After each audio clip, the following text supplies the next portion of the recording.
28 лет. Рост 1 метр 74 сантиметра. Он триумфатор каждого турнира Hype FC в Армении. Обладатель безупречного рекорда на голых кулаках. 5 боев, 5 побед. Он буквально сносит соперников одного за другим. И этим вечером не собирается изменять свои традиции. Он уже здесь. Абдулмалик Аби Yorboutayev!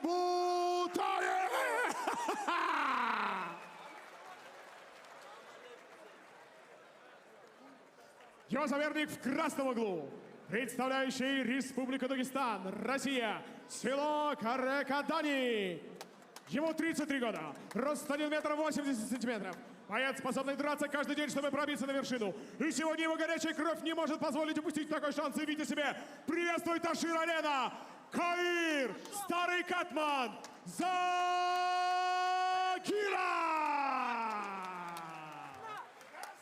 Рефери в ринге Саба Бегадзе. Бойцы на середину. Бойцы, внимательно слушаем моей команды. Правила не нарушаем. Руки пожали и по углам. Demak, jang boshlanish arafasida do'stlar, diqqat bilan kuzatamiz. Abdumalik Yorbo'tayev janglarini uzoqqa cho'zmaydigan jangchi. O'zi bu yo'nalish uzoqqa bormaydigan yo'nalish, ya'ni bir aniq zarba bilan tamom bo'lishi mumkin.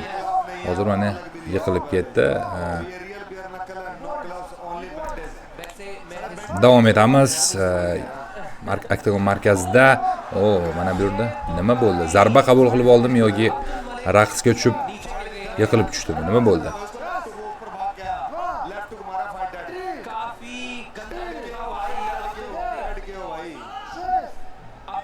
Ha, yo'q bo'ldi dedi. Tamom. Mana shu jangchining chiqib kelishi jangidan uzoqroq bo'ldi. O'zi chiqib kelish uchun rozi bo'lgan shekilli. Albatta Abdumalik Yorbo'tayevga qarshi jang qilishni istamadi ko'pchilik, lekin mana bu jangchi va nihoyat rozi bo'lgan ko'rinadi. Va Abdumalik Yorbo'tayevning jangi mana shu tarzda do'stlar yakunlanmoqda. Bugun o'zbek jangchilarimizning chiqishlari davom etadi hali, ya'ni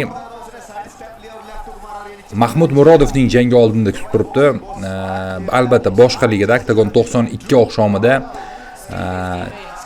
birgalikda albatta tomosha qilamiz.